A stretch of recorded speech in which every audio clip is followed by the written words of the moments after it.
धर्म स्नेही सत श्रद्धालु यहाँ पर उपस्थित आप सभी भव्यवर पुंडरीक पुण्यात्मा महानुभाव, आचार्य भगवान समंतबद्ध स्वामी द्वारा विरचित रत्न करंडक श्रावकाचार ग्रंथ की वाचना में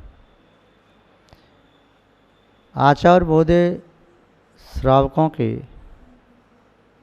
12 व्रतों का कथन करते हुए यहाँ शिक्षा व्रतों का कथन कर रहे हैं।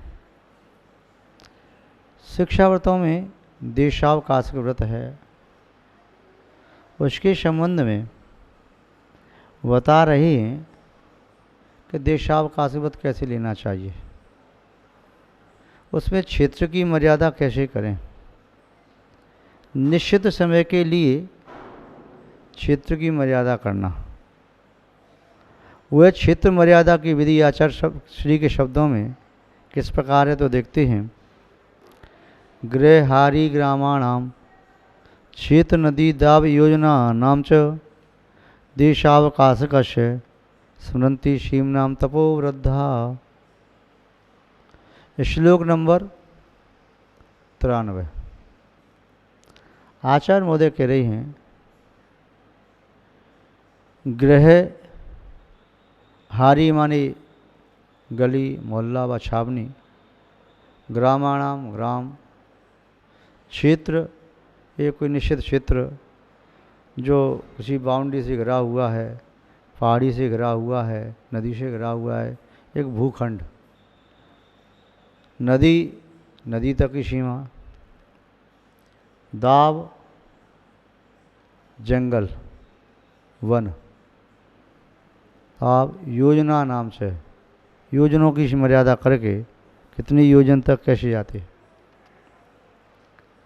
देशावकाश कस्य, देशावकाशिक व्रत का स्मृति सीमनाम तपोवृद्धा, तपोवृद्ध इस प्रकार क्षेत्र की सीमा करने के लिए कहते हैं। थोड़ा सा विचारणीय बात है, आचार्य भगवान समंतबद्ध स्वामी जी कह रहे हैं कि तपोवृद्धा, हम तपवृद्ध की बात को यहाँ कह रहे हैं। वे कह रहे मैं नहीं कह रहा तपवृद्ध की। समाज में लोक व्यवहार में घर परिवार में देखा जाता है, वृद्ध पुरुषों की बात को प्राय करके सभी लोग सर्वसम्मति से स्वीकार करते हैं। किसी युवा की बात, किसी बालक की बात विचारणीय हो सकती है, किसी महिला की बात विचारणीय हो सकती है, किसी युवती बालिका की बात विचारणीय हो सकती है, किंतु वृद्ध की बात बिना विचारे भी पालन की जा सकती है। जो वृद्ध पुरुषों की बातों को पालन करते हैं वे वृद्धों की सलाह सीख मान करके समृद्ध हो जाते हैं। वृद्ध तो समृद्ध होते ही हैं, वृद्ध भी एक प्रकार के नहीं होते, अनेक प्रकार के वृद्ध हैं।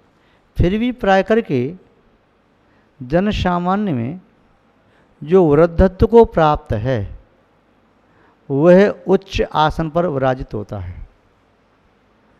सीनियरिटी वेश होता है तो सीनियरिटी किस अपेक्षा से है? वृद्ध माने जो वृद्धि को प्राप्त हो गया, बढ़ गया। एक वृद्ध तरु की छाया में अनेक लघु पादप और वृक्ष रह सकते हैं।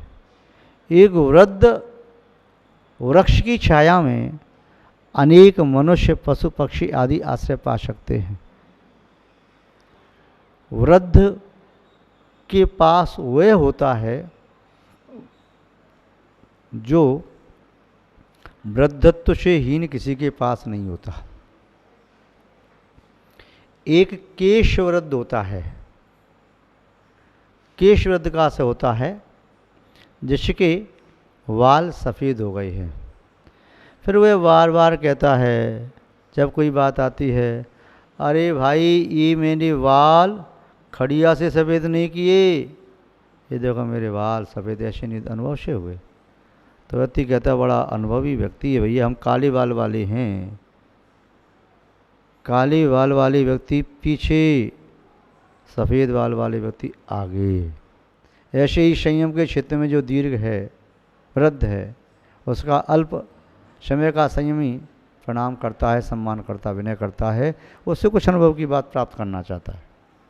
फिर आता है तपोवृद्ध, जिसने इच्छाओं का अनुरोध किए हुए बहुत समय व्यतीत कर दिया, इच्छा अनुरोध करके अपनी आत्मा से निश्चित आनंद का अनुभव कर रहा है। और होता है उसके साथ साथ अनुभव वृद्ध। अनुभव हर क्षेत्र के अपने अलग अलग होते हैं।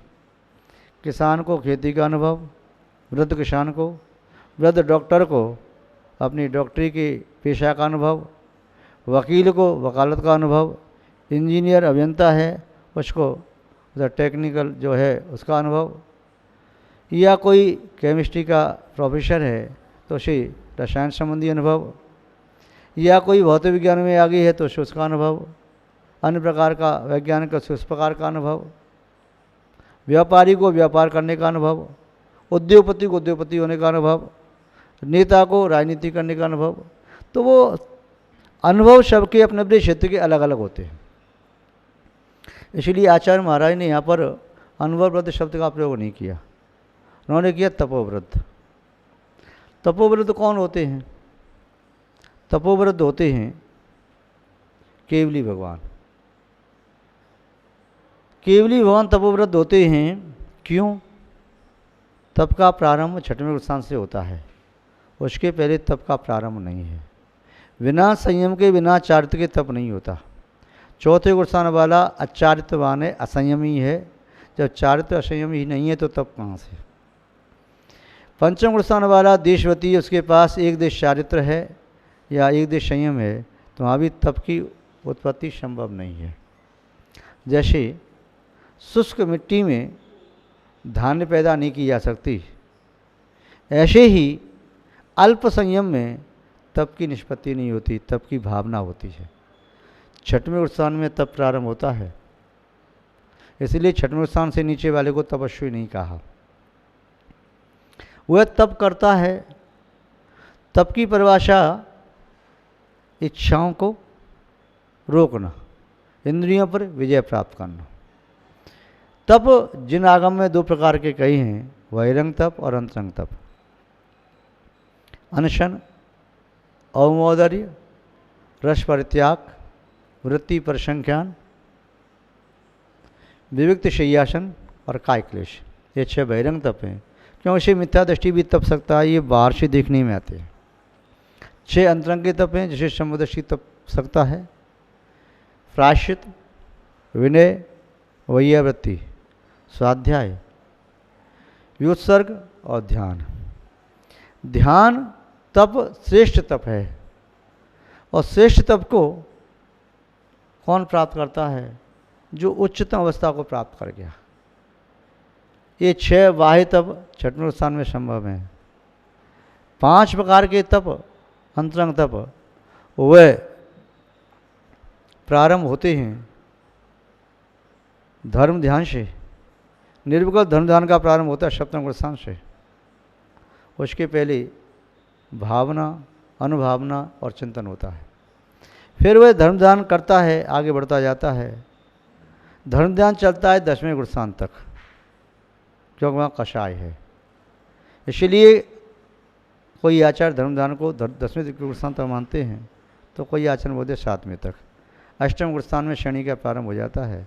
उनकी अपेक्षा से श्रेणी में शुक्ल ध्यान ही होता है, धर्म ध्यान नहीं होता। किंतु आचार्य विषय आदि आचार्य मानते हैं 10वें स्थान तक कषाय है, तो परिणाम में शुक्लता संभव नहीं है। मोहनी कर्म की एक भी प्रगति उदय में रहेगी, तब तक आत्मा में धवलता पूर्णतः नहीं आ सकती। इसलिए उनका मानना है कि 11वें स्थान में शुक्ल ध्यान प्रारंभ होता है, पहला पाया, 12वें दूसरा पाया, 13वें में तीसरा पाया, 14वें स्थान में चौथा पाया। तो यहाँ कह रहे हैं तपोवृद्धा जो केवली भगवान है, और सामान्य केवली में भी श्रेष्ठ तीर्थंकर केवली मानी जाती हैं, क्योंकि उनका चारित्र प्रारंभ से ही वर्धमान चारित्र होता है। उनके पास अपनुक्त प्राय करके समस्त रिद्धियाँ संभव हैं। तो ऐसे तपोवृद्ध आचार्य महोदय यहाँ बता रहे हैं कि स्मरंती शिव नाम, इस प्रकार सीमा बनाने को वह देशावकाशवत की बात कह रहे हैं। महानुभाव, किसी नगर में एक युवा राजा बना। उस राजा ने यह घोषणा करा दी कि मैं युवा हूँ, मेरे राज्य में सभी युवा रहें, या तो आप मेरे साथ काम करो नहीं तो मरो, करो या मरो, तीसरा उपाय नहीं है। काम करो, परिश्रम करो।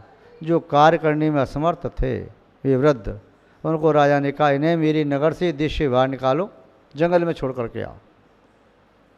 नहीं तो जो कोई व्यक्ति अपने वृद्ध पुरुष को अपने घर में रखेगा तो उसे भी दंडित किया जाएगा। तो जो कोई भी वृद्ध होता जिसका शरीर कार्य करने में असमर्थ होता तो उसे राजा की आज्ञा के अनुसार बाहर छोड़ना पड़ता था। राजा ने कह रखा था इन वृद्धों को साथ में रखना उचित नहीं है। ये सेवानिवृत्त हो गए। मेरे राज्य में सेवानिवृत्त होने के उपरांत सेवा का वह वेतन भत्ता नहीं दिया जाता। यहाँ पेंशन का काम नहीं है। पेंशन का काम तो टेंशन का काम है, इनको तो अलग करो। ये टेंशन देते हैं, पेंशन लेते हैं, इनको हम नहीं रख सकते। प्राय करके राजा की आज्ञा टालने में सभी असमर्थ थे, इसलिए सभी ने अपने वृद्ध पुरुषों को बाहर जंगल में छुड़वा दिया। एक बालक जिसका जन्म पिता की यौवन अवस्था जाने के उपरांत हुआ, बहुत भावना भाई वर्षों तक तो उसके माता पिता ने तब वह पुत्र का मुख देख पाया था। प्रौढ़ अवस्था प्रारंभ हो गई। अब पुत्र पूर्ण तरह से विवाह हो भी नहीं पाया था, किंतु पिता तो वृद्ध हो गया। इसलिए राजा की आज्ञा का पालन करना उसे भी जरूरी था और अपनी पीठ पर बिठाल करके अपने पिता को जंगल में छोड़ने जा रहा था। पीठ पर पिता बैठा हुआ था। वह चलते हुए रास्ते में जो कोई सूखे पेड़ थे या अन्य पत्ते वगैरह तोड़ करके डालता चला जा रहा था। पुत्र ने मुड़ करके देखा कि पिता ये पत्ते डाल रहा है, ऐसे निशान से करते चला जा रहा है।